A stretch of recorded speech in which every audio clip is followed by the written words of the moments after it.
Wa awsatahu maghfirah, dan ketika memasuki etapa yang kedua, tahapan yang kedua adalah ampunan Allah Subhanahu wa taala.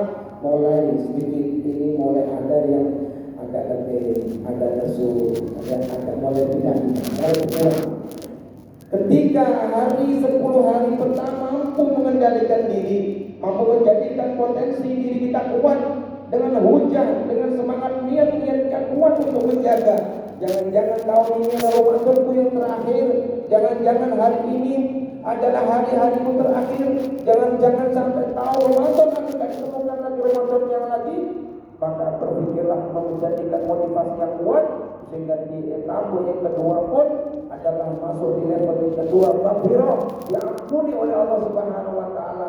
Kita jangan pernah gugur di pertengahan.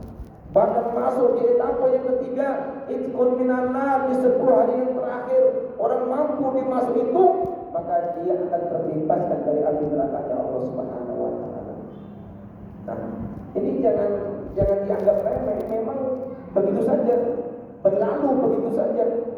Ini tidak terasa, ini sudah masuk malam 6, besok malam 7, besok malam 8, begitu saja.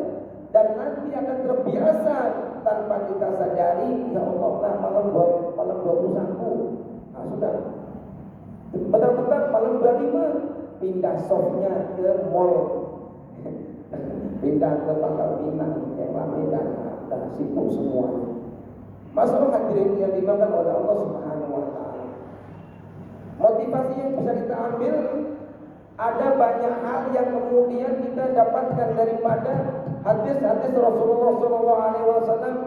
Dalam satu kitab Al-Sadidah fil Masail Mufidah, Rasulullah SAW bersabda, man soma yauman fisabilillah ba'adallahu minhu jahannam masyiratun mi'ati amin. Rasulullah, barang siapa orang yang berpuasa satu hari fisabilillah, puasa satu hari fisabilillah, artinya orang berpuasa di bulan Ramadan ini harinya itu fisabilillah.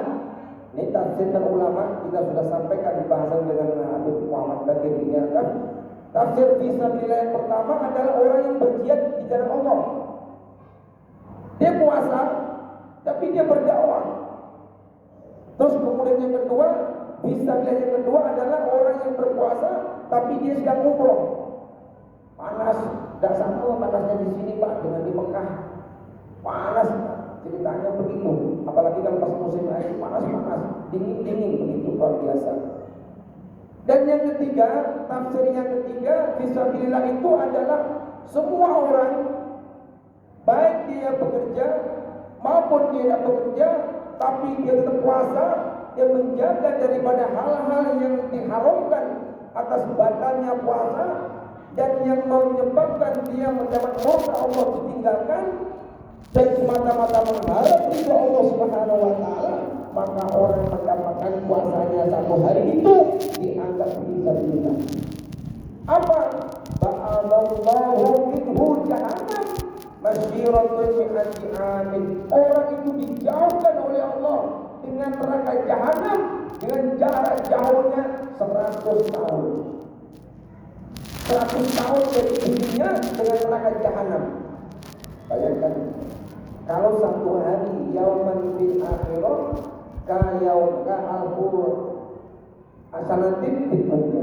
Satu hari di akhirat itu sama dengan 1000 tahun di dunia. Orang kalau diazab di akhirat satu hari saja rasakannya seperti 1000 tahun di dunia. Orang 100 tahun aja, umur 100 tahun itu letih-letih. Nah, kadang tipis tidak karu-karuan, kadang BAB tidak karu-karuan, kadang yang ngurus letih, betul tak? Itu umur 100 tahun.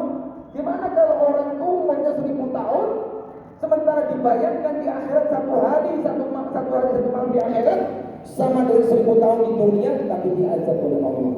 Dan ini dijauhkan oleh Allah dari jahanam sampai dengan dirinya mi'ati amin 100 tahun.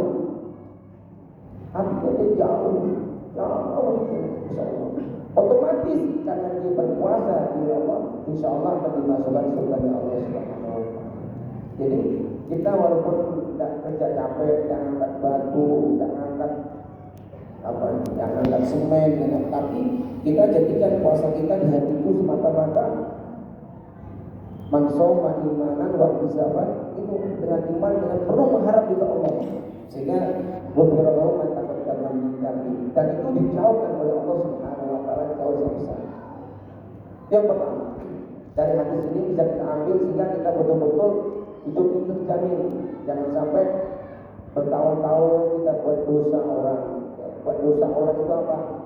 Buat tempat maksiat, ngajak maksiat, itu kita tidak sadar. Buat fasilitas maksiat, tempat-tempat maksiat, mohon maaf ya. Kalau itu kemudian kita sendiri tidak bisa nanggung dosa ini, apalagi ngajak maksiat kepada orang lain, bagi fasilitas orang lain, itu berdosa habis-habisan. Turut nilai terus dosa itu. Nah, kapan pahalanya kita? Masalah hadirin yang dimakan oleh Allah Subhanahu. Berhenti, kita harus berhenti di masa-masa ini berhenti. Kita kalau diambil nyawanya oleh Allah, kita belum bertobat, belum dekat sama Allah, kita malu. Kedua, mumpung masih di malam ke-7 ini, saya sering melihat di antara maghrib dan isya ini sering dibuat begitu saja. Habis sholat maghrib betul, habis sholat maghrib sholat qobliyah ba'diyah isya 2 rakaat. Habis itu pulang makan isya selesai. Waktunya hanya 30 menit. Ini yang banyak dibiarkan oleh orang. Para ulama, para wali-wali Allah dia menjaga di waktu-waktu ini. Waktu isya'in, mabaina maghrib wa isya, dia jaga apa? Sholat sunnah awabin. Man sholat ba'da maghrib sita rakaatin, barang siapa orang yang sholat, ini dari hadis Abu Hurairah, barang siapa orang yang sholat ba'da maghrib sita rakaatin qabla ayat takalama, belum dia ngobrol-ngobrol. Sholat maghrib selesai, jangan ngobrol-ngobrol dulu, langsung sholat qabla, langsung ba'diyah 2 rakaat, terus kemudian sholat 6 rakaat. Cepat aja, tidak apa-apa. Yang penting itu maknina dengan bacaan-bacaan yang sempurna. Maka dia diberikan oleh Allah cinta asra sana, diberikan oleh Allah pahala ibadah cinta asra sana sebanyak 12 tahun. Dinilai 6 rakaat 3 salam sama dengan pahala ibadah 12 tahun. Ada tidak mengerti? Kenapa? Sebentar itu lah, karena kita daripada nanti apa itu ngopi nggak apa-apa, habis selesai sholat itu terus kemudian sambil ngerokok makan terus bisa selesai itu tadi udah ngecek. Sebentar saja diberi pahala 12 tahun. Kalau besok kerjakan lagi 12 tahun dikalikan 12, katakan 2 beras sudah 24 tahun. Kalau besok, nah yang sekarang ini dikatakan oleh Rasulullah SAW,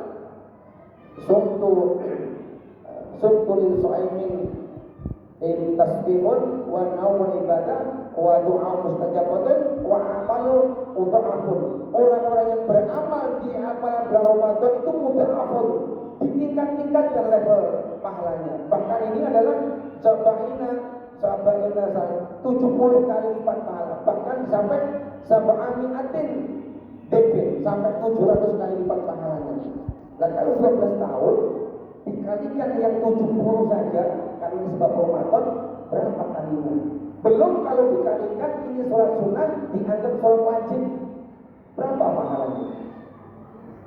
Nah, kita berhitung-hitung, karena Allah ngasih hitung-hitungan dengan matematis seperti ini.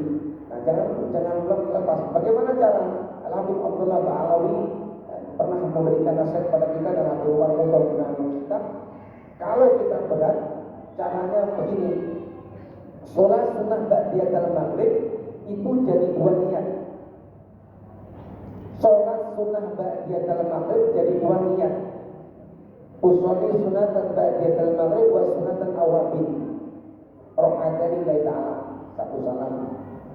Terus kedua, usolli sunatan awabin, sunatan lillahi ta'ala. Ketiga, usolli sunatan awabin, rok'atani lillahi ta'ala. Sudah dapat 3 salam, sudah 6 rakaat. Lapas selesai sudah, kita dapat. Sholat sunnah ba'diyah dalam maghrib dapat, langsung tambah dengan sholat sunnah awabin, berarti 6 rakaat selesai. Habis itu selesai makan, nak pempek, nak ngajar kopi, nak ngajar cisamsu, selesai dah. Habis itu nunggu isya. Malam lagi, tadarus Quran, malam lagi. Mau sholat tasbih, mau sholat tahajud, mau sholat hajat, mau sholat witir, mau segala macam silakan. Tapi kalau mampu, nah ini waktu senggang itu dimanfaatkan dengan seoptimal mungkin, sehingga detik-detik waktu yang ada betul-betul bermanfaat.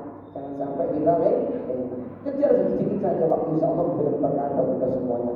Masa hadirin jamaah yang dimuliakan Allah Subhanahu wa taala, mari momentum ini kita sedikit demi sedikit kita mantapkan dan tahunnya lebih baik daripada tahun-tahun yang dulu, dan mudah-mudahan semua doa-doa kita dikabulkan oleh Allah, hajat-hajat kita oleh Allah, tetap kita minta sehat walafiat doa yang batin, dijauhkan dari api neraka Allah, diselamatkan daripada azab akhirat, azab kubur, dan mudah-mudahan semuanya orang tua kita yang alam kubur dibebaskan dari siksa kubur, dibebaskan dari azab akhirat, orang tua kita yang masih hidup panjang umur, berkah barokah, anak istri kita sehat walafiat, banyak rezekinya, dan berkah barokah kita bisa hidup panjang untuk ibadah kepada Allah Subhanahu wa taala, selamat dunia akhirat, masuk surga tanpa hisab tanpa azab. Amin Allahumma amin. Assalamualaikum warahmatullahi wabarakatuh.